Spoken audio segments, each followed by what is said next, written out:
Assalamualaikum warahmatullahi wabarakatuh.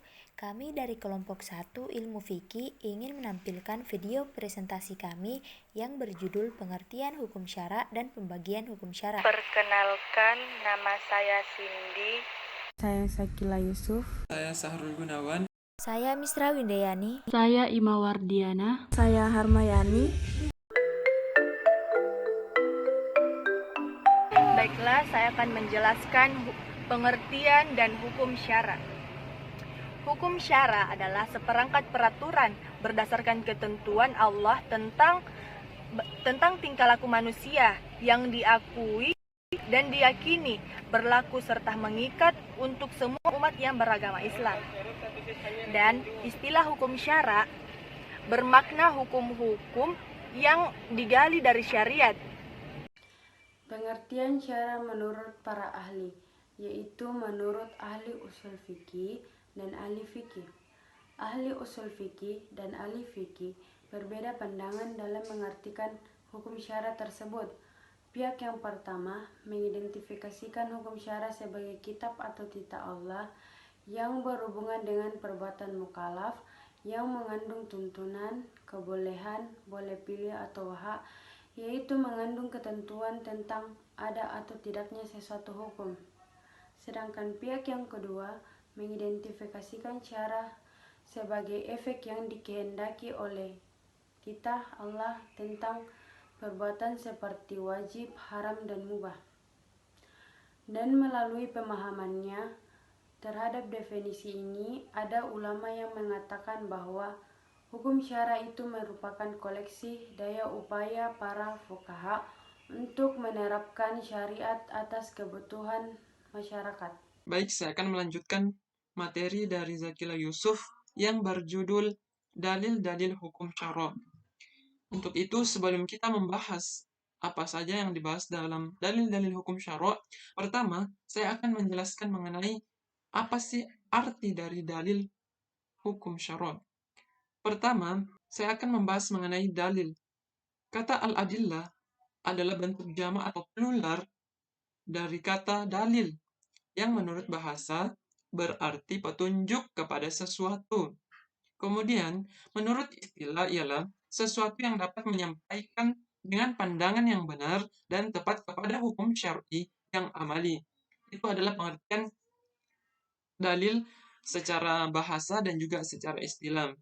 Kemudian, pengertian dalil hukum dalam kajian ilmu fikih, para ulama mengartikan dalil secara etimologis sebagai sesuatu yang dapat memberi petunjuk kepada apa yang dikehendaki atau yang dicari.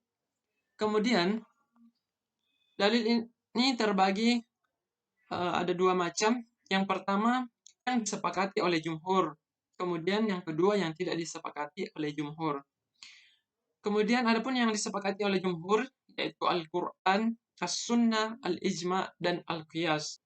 Kemudian Allah Subhanahu wa taala berfirman, "Ma yastadillu bin nasari sahihi fihi ala hukmi syar'i amali ala sabili qata'i aw dhanna."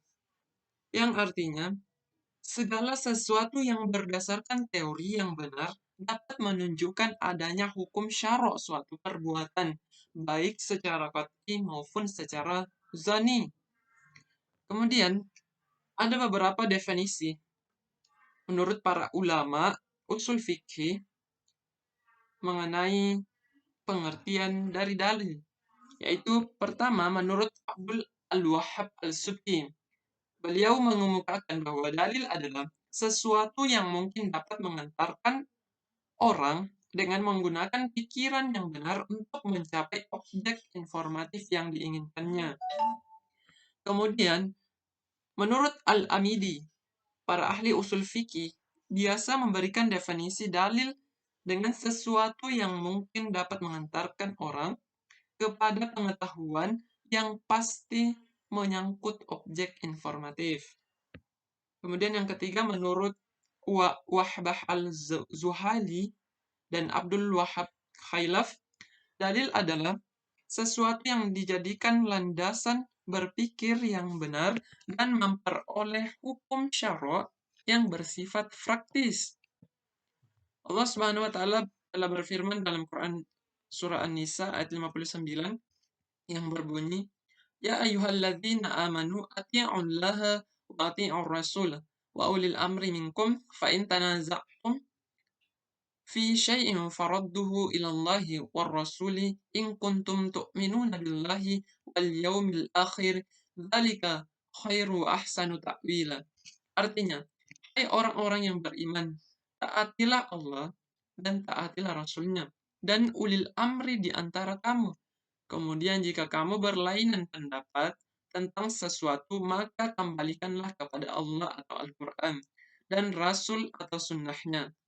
Jika kamu benar-benar beriman kepada Allah dan Rasul atau sunnahnya, jika kamu benar-benar beriman kepada Allah dan hari kemudian, yang demikian itu lebih utama bagimu dan lebih baik akibatnya. Berdasarkan ayat di atas, dapat dijelaskan bahwa perintah taat kepada Allah menunjukkan perintah untuk menjadikan Al-Quran sebagai sumber hukum pertama dan utama. Jadi di Quran surah An-Nisa, Quran surah An-Nisa ayat 59 itu menjelaskan bahwa kita berpedoman kepada Al-Quran sebagai sumber pertama di dalam sesuatu. Dan apabila perintah tersebut tidak ada dalam Al-Quran, atau apa yang kita cari itu tidak ada dalam Al-Quran, maka kita beralih kepada yang namanya sunnah. Jadi setelah Al-Quran, yang kedua yaitu sunnah sebagai sumber hukum kedua setelah Al-Quran. Adapun perintah taat kepada ulil amri menunjukkan adanya perintah untuk menjadikan kesepakatan ulama atau ijma sebagai sumber hukum ketiga. Jadi apa yang telah ditetapkan oleh ulil amri atau para pemimpin, maka kita harus menjalankan. Selagi itu tidak melanggar aturan atau kaidah daripada Islam. Kemudian ada pun sumber hukum yang keempat yaitu qiyas. Ditunjukkan oleh perintah kembali kepada Allah dan Rasul, kembali kepada Al-Quran dan Sunnah. Jika ada perselisihan pendapat, yakni dengan cara analogi. Ketika kita sedang mencari sebuah solusi dari masalah, dan itu tidak ada dalam Al-Quran, ataupun di dalam Sunnah, ataupun juga tidak ada dari ketetapan ulama, maka kita menggunakan analogi, tetapi berdasarkan Al-Quran dan juga Sunnah Nabi. Kemudian, menurut jumhur ulama tertib, sumber hukum Islam adalah Al-Quran, Sunnah, Ijma', dan Qiyas.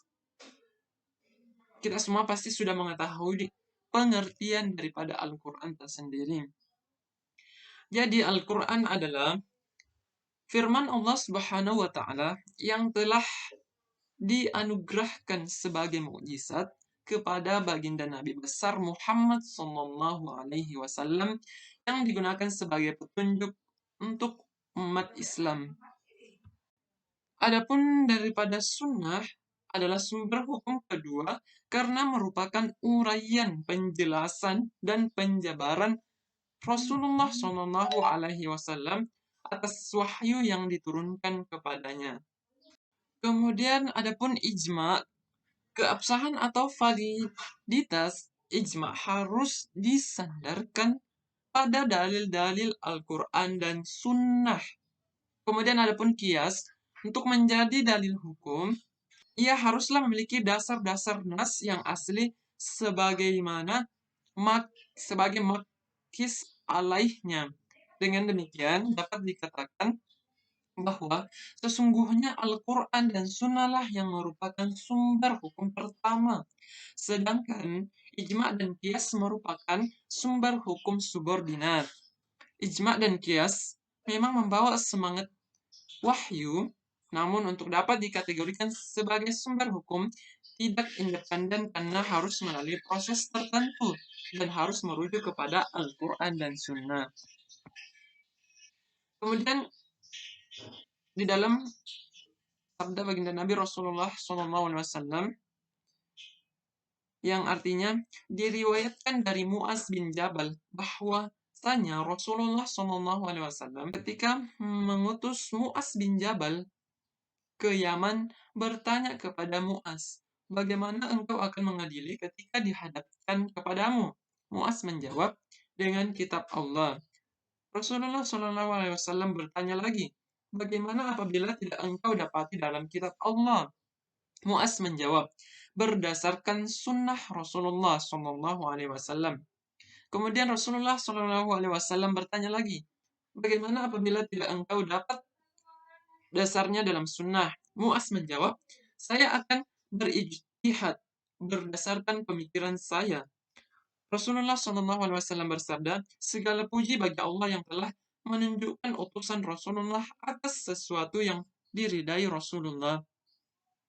Adapun dalil-dalil hukum yang tidak disepakati meliputi ihtisan, istishab, masalah, mursalah, urf, mazhab sahabi, dan syar'u man qablana. Itulah penjelasan dari saya mengenai dalil-dalil hukum syara'. Jadi kita berlandaskan pada Al-Quran dan Sunnah sebagai sumber hukum utama di dalam menentukan suatu permasalahan atau apa yang sedang kita cari. Kemudian ketika tidak kita menemukan di dalam Al-Quran ataupun di dalam Sunnah, maka kita mencari lagi apakah sudah pernah disampaikan oleh seorang pemimpin atau ulil amri. Kemudian ketika tidak ada juga, maka kita berdasarkan pemikiran, tetapi kita landaskan Al-Quran dan Sunnah sebagai dasar di dalam menentukan suatu masalah. Saya Misra Windayani, saya akan menjelaskan pembagian hukum syara', yaitu hukum tahlifi. Pengertian hukum tahlifi. Hukum tahlifi adalah hukum yang mengandung perintah, larangan, atau memberi pilihan terhadap seseorang mukallaf. Adapun hadis hukum yang berhubungan dengan hukum tahlifi terbagi menjadi 5 bentuk, yaitu yang pertama, ijab atau mewajibkan, yaitu hadis yang mengharuskan untuk melakukan suatu perbuatan. Contohnya, melakukan salat, menunaikan zakat, dan lain-lainnya. Yang kedua yaitu mandub atau hadis yang menganjurkan untuk melakukan suatu perbuatan. Artinya suatu perbuatan yang dianjurkan oleh Allah Subhanahu wa taala dan Rasulnya, di mana orang yang melakukannya mendapatkan pahala, namun tidak dicela bagi orang yang tidak melakukannya. Contohnya yaitu sholat sunnah qabliyah dan ba'diyah zuhur. Yang ketiga yaitu haram atau larangan, yaitu hadis yang melarang untuk melakukan suatu perbuatan, di mana orang yang melanggarnya akan dianggap durhaka, dan orang yang meninggalkannya karena menaati Allah Subhanahu wa taala, maka dia diberikan pahala. Contohnya larangan berzina. Yang keempat yaitu makruh, yaitu hadis yang menganjurkan untuk meninggalkan suatu perbuatan. Contohnya, makruh hukumnya ketika kita berkumur dan memasukkan air ke hidung secara berlebihan pada saat berwudu di bulan suci Ramadan, karena dikhawatirkan air akan masuk ke rongga kerongkongan dan tertelan. Dan yang kelima yaitu mubah, yaitu hadis yang memberi pilihan untuk melakukan atau meninggalkan suatu perbuatan, yang artinya dibolehkan atau diizinkan. Contohnya yaitu ketika ada cekcok yang berkepanjangan dalam rumah tangga, maka dibolehkan mubah, di mana seorang istri membayar sejumlah uang kepada suaminya agar suaminya itu menceraikannya. Baik, saya Marjana. Di sini saya akan mempertegas mengenai pembagian hukum-hukum taklifi dan dalil yang terkait, di mana hukum taklifi terdiri atas 5 bagian. Pengertian hukum taklifi dapat dijelaskan bahwa hukum taklifi terbagi atas 5 bagian. Yang pertama yaitu wajib. Wajib di sini berarti anjuran Allah Subhanahu wa taala kepada mukallaf untuk melakukan suatu perbuatan atau tuntutan pasti, atau dalam kata lain berarti harus dilakukan, wajib dilakukan. Contoh dalam firman Allah Subhanahu wa taala, wa aqimus sholata wa atuz zakah, yang berarti laksanakanlah salat dan tunaikan zakat. Di sini kita dituntut untuk wajib melaksanakan sholat 5 waktu setiap hari dan membayar zakat pada akhir bulan Ramadan. Pembagian hukum taklifi yang kedua yaitu sunnah. Sunnah di sini berarti tuntutan dari Allah Subhanahu wa taala untuk melakukan suatu perbuatan. Tetapi tuntutan di sini bersifat tidak pasti atau bersifat ajakan, himbauan untuk melakukan suatu perbuatan. Contoh dalam firman Allah Subhanahu wa taala yang berarti, wahai orang-orang yang beriman, jika engkau melakukan transaksi pinjam meminjam, utang piutang, maka dianjurkan untuk ditulis atau dicatat supaya tidak ada yang lupa dan sebagai bukti atas transaksi tersebut. Pembagian hukum taklifi yang ketiga yaitu mubah. Mubah di sini berarti anjuran atau tuntutan atau permintaan untuk melakukan sesuatu perbuatan ataupun pilihan untuk melakukan atau tidak melakukan perbuatan tersebut. Contoh hukum mubah dalam kehidupan sehari-hari seperti makan, minum, membersihkan rumah, menyisir rambut, dan lain-lain. Hukum mubah di sini tidak ada jaminan akan mendapatkan pahala. Namun jika perbuatan mubah ingin mendapatkan pahala, maka niat menjadikannya ibadah sangat dianjurkan. Selanjutnya, pembagian hukum taklifi yang keempat yaitu makruh.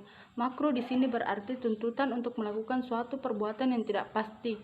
Sebagai contoh dalam Al-Qur'an yang berbunyi, la tas'alu ana asya'ah in tubda lakum tasukum, yang artinya janganlah kalian bertanya tentang sesuatu perkara yang jika diterangkan memberatkan kalian. Sebagai contoh misalnya bertanya tentang apa yang terjadi pada zaman Rasulullah Shallallahu Alaihi Wasallam. Pembagian hukum taklifi yang kelima atau yang terakhir yaitu haram. Haram di sini berarti tuntutan untuk tidak melakukan perbuatan tersebut atau larangan melakukan perbuatan tersebut. Sebagai contoh dalam Al-Qur'an, wala taqrabuz zina, dan janganlah kalian mendekati zina. Mendekatinya saja tidak boleh, apalagi melakukannya. Pengertian hukum wadi dan pembagiannya. Yang pertama yaitu pengertian hukum wadi. Wadi adalah suatu buatan atau bikinan. Sedangkan hukum wadi adalah firman Allah Subhanahu wa taala yang menuntut kita untuk menjadikan sesuatu sebagai sebab, syarat atau penghalang dari sesuatu yang lain. Pembagian hukum wadi. Yang pertama yaitu sebab. Pengertian sebab menurut bahasa berarti sesuatu yang bisa menyampaikan seseorang kepada sesuatu yang lain. Sedangkan menurut istilah yaitu suatu yang dijadikan oleh syarat sebagai tanda adanya hukum dan tidak adanya sebab sebagian tanda bagi tidak adanya hukum. Yang kedua yaitu syarat. Syarat menurut bahasa berarti sesuatu yang menghendaki adanya sesuatu yang lain atau sebagai tanda. Sedangkan menurut istilah syarat yaitu sesuatu yang tergantung kepadanya sesuatu yang lain dan berada di luar dari yang lain dan berada di luar dari singkat itu. Pembagian syarat. Yang pertama itu syarat syar'i, yaitu syarat yang datang langsung kepada syarat itu sendiri. Yang kedua syarat jaili, yaitu syarat yang datang dari kemauan mu'allaf itu sendiri. Kata mani secara etimologi berarti penghalang dari sesuatu, sedangkan secara terminologi yaitu sesuatu yang ditetapkan syarat sebagai penghalang bagi adanya atau penghalang bagi berfungsinya suatu sebab. Pembagian mani yang pertama yaitu mani al-hukum, yaitu sesuatu yang ditetapkan syarat sebagai penghalang bagi adanya hukum. Dan yang kedua yaitu mani sebab, berfungsi suatu sebab sehingga dengan demikian sebab itu tidak lagi mempunyai hukum.